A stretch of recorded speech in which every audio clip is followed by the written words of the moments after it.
flasim për një mjekësi kaq të hershme që sot konsiderohet si mjekësia e së ardhmes, sa patologji mund të trajtohen përmes dhomës hiperbarike? Patologjitë neurologjike dhe ortopedike, ato traumatologjike, si dhe ato reumatologjike apo plagët dhe dhimbjet e ndryshme.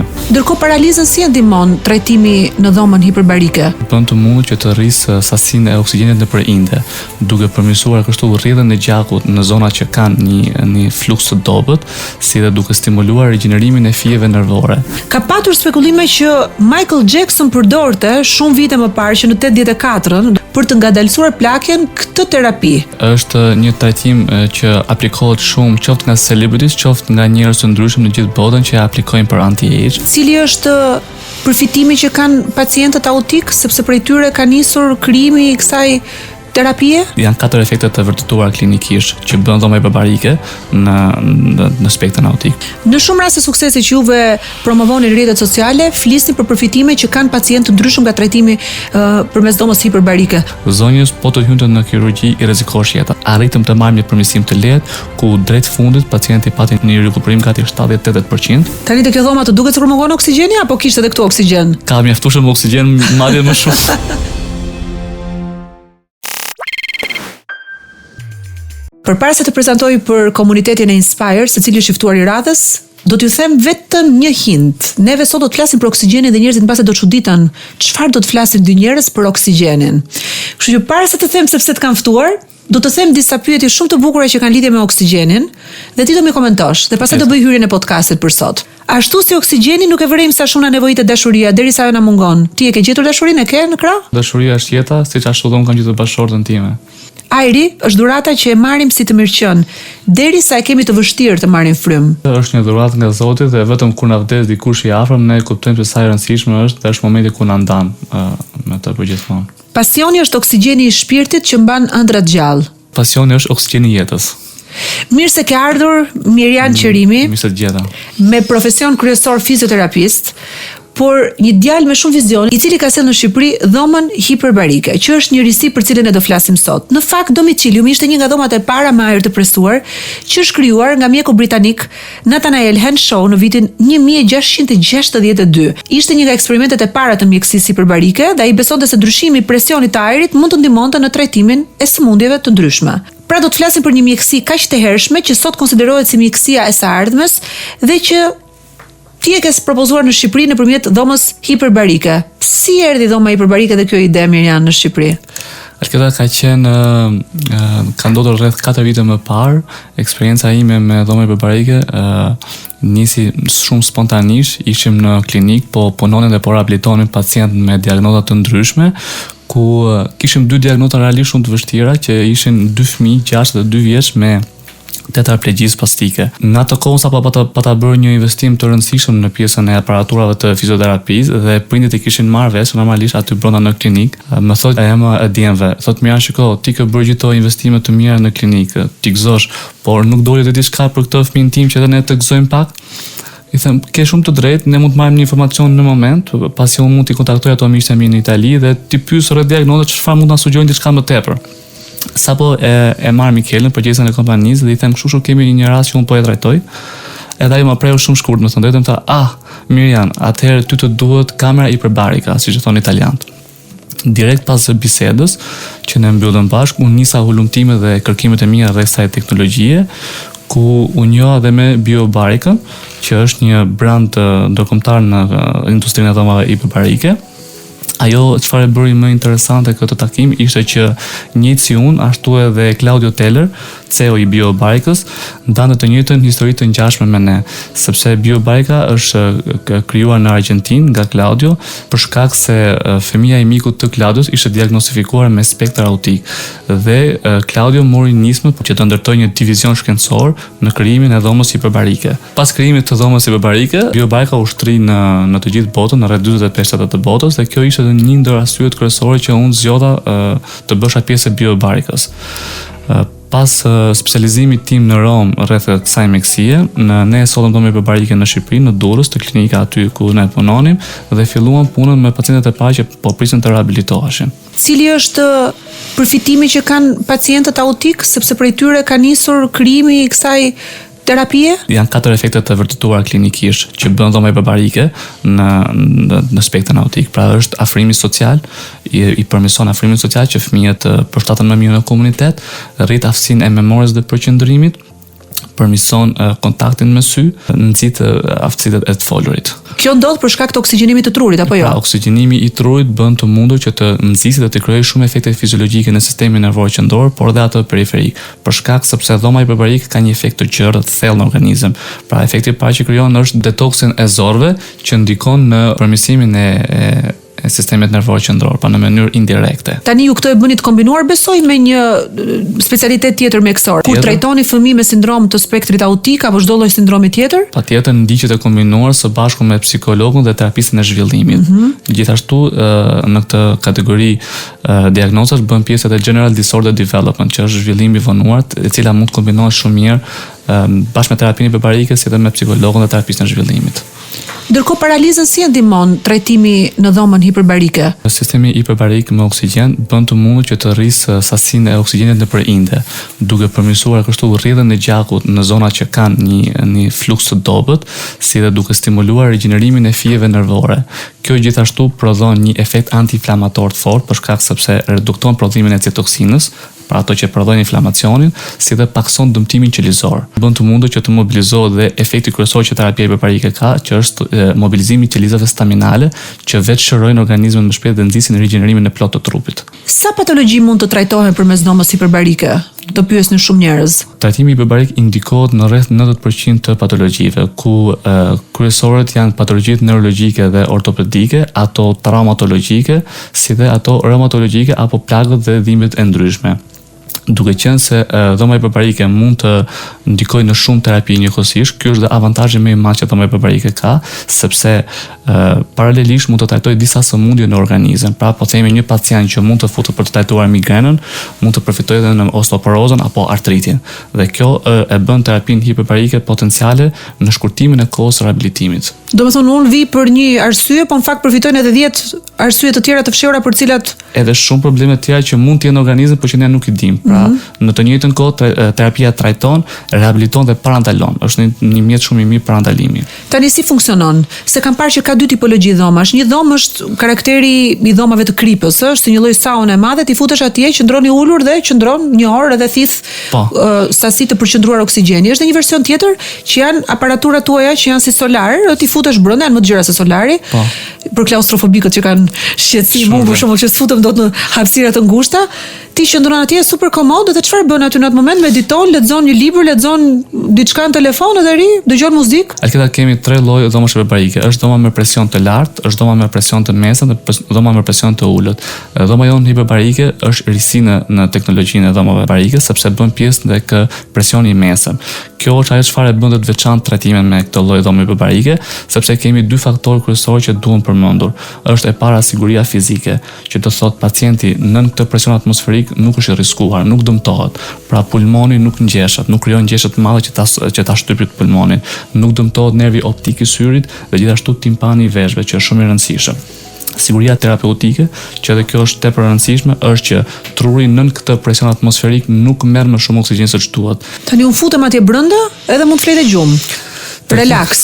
Është shumë komode i përshtatshëm për çdo lloj pacienti, pasi mund të përdoret nga të gjithë kategoritë e moshave, mund të përdoret nga të rriturit, mund të përdoret nga fëmijët, mund të përdoret nga moshat e treta. Është një procedurë shumë e thjeshtë dhe komode.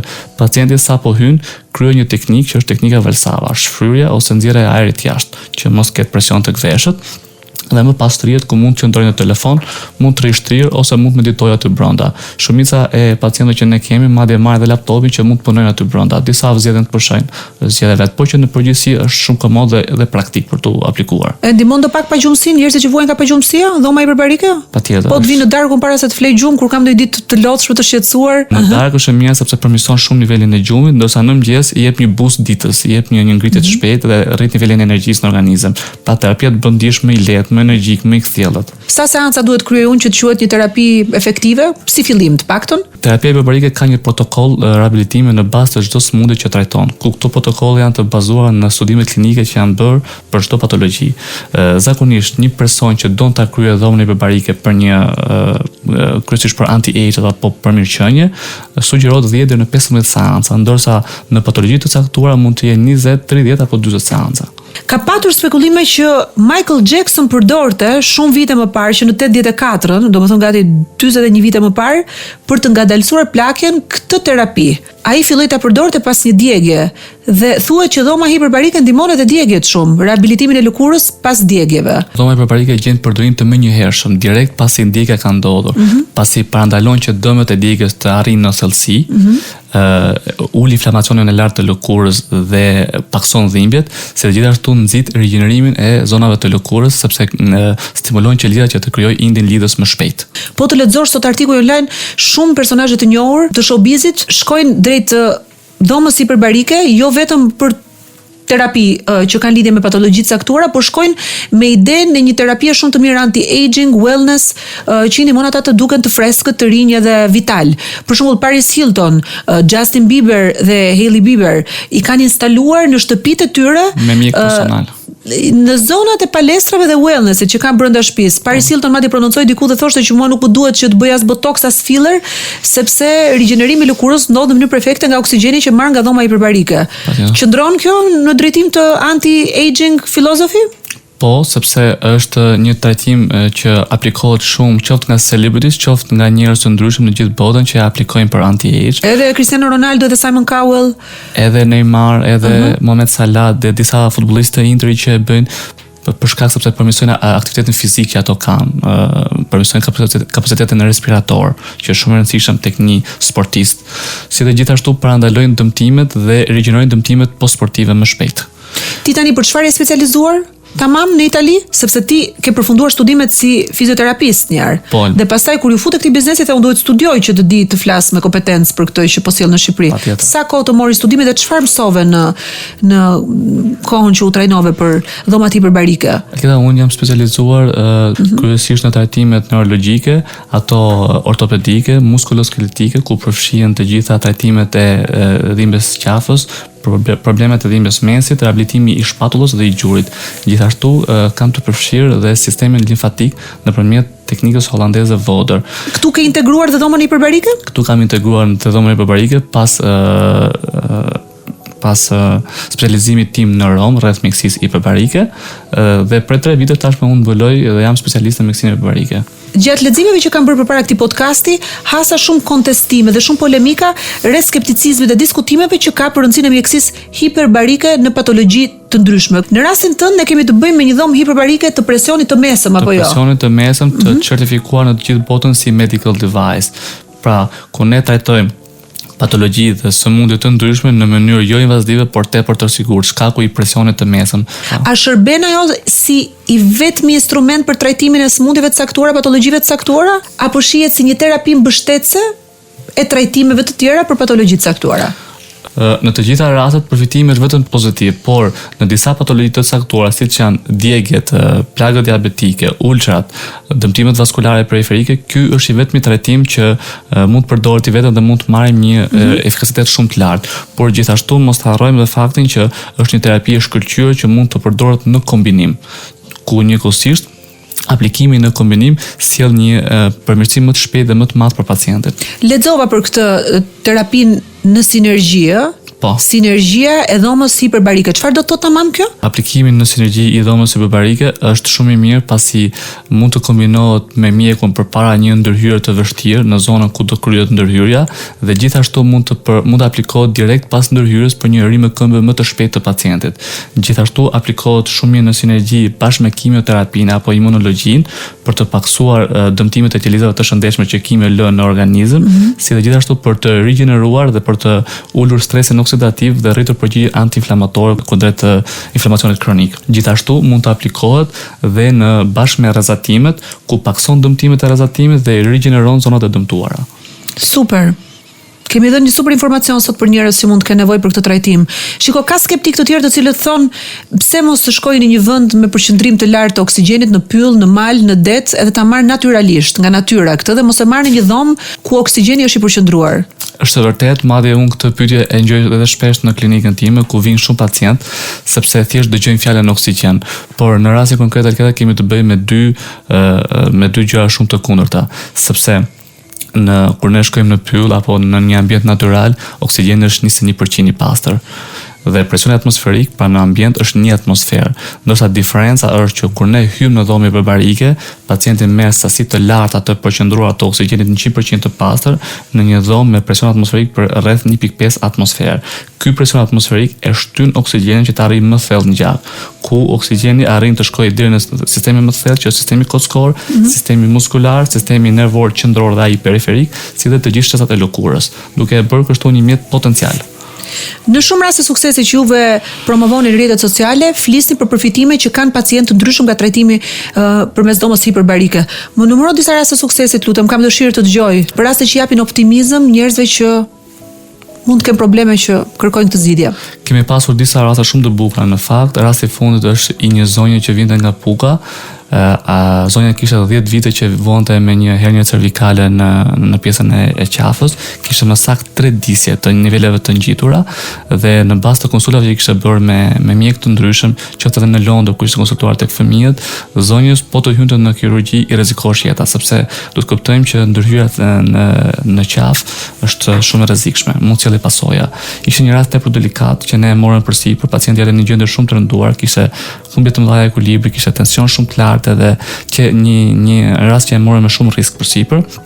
Fatmirësisht, nëpërmjet aplikimit të disa seancave të para, arritëm të marrim një përmirësim të lehtë, ku drejt fundit pacienti pati një rikuperim gati 70-80%. Wow. Ju përmirësua goxha niveli i simptomave, ju përmirësua dhimbja. Po përdorimi në well-being, në anti-aging, kur pari sill të thotë që unë nuk kam nevojë për botox dhe fillera, por kam nevojë vetëm për një dhomë hiperbarike që të shkoj vazhdimisht, futem aty dhe të marr oksigjenin që i duhet lëkurës time dhe mushkërive të mia.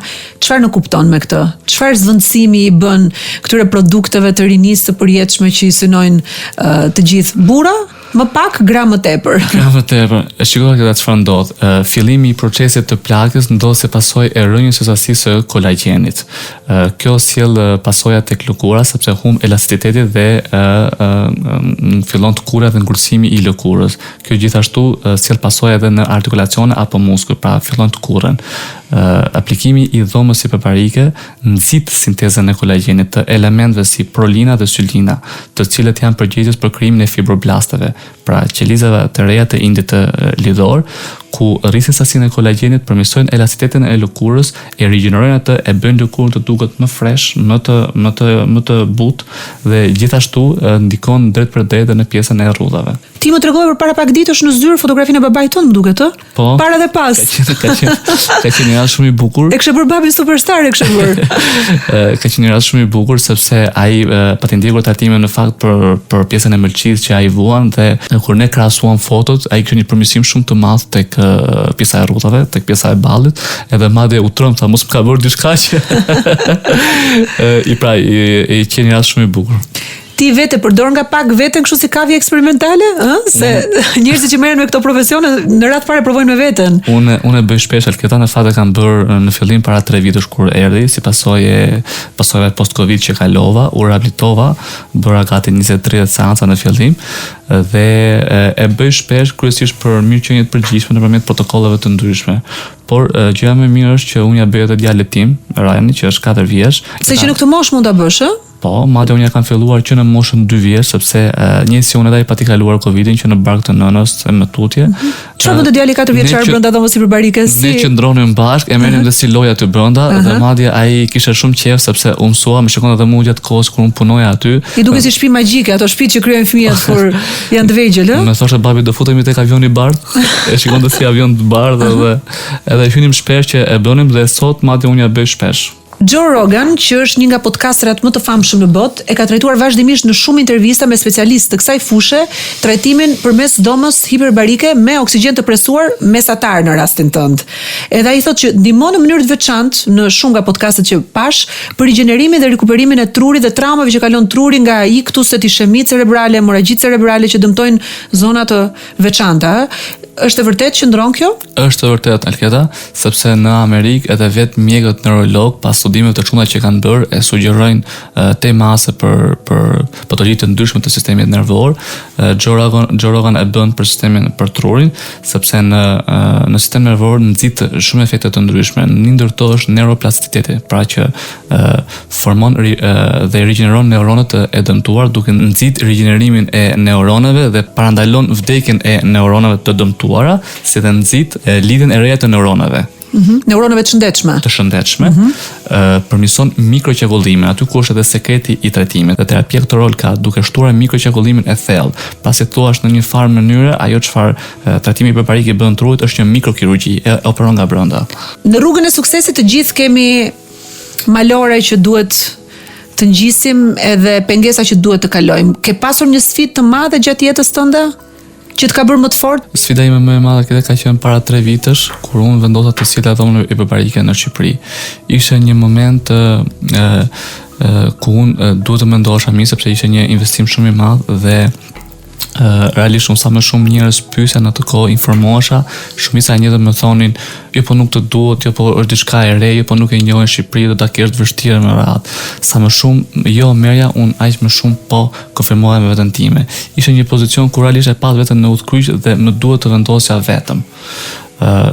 Ndoqja intuitën e brendshme, sepse dije që intuita e brendshme asnjëherë nuk në gënjen dhe fatmirësisht qelloi një investim shumë i rëndësishëm për jetën time. A ka një rast që të ka prekur telat e zemrës të mund?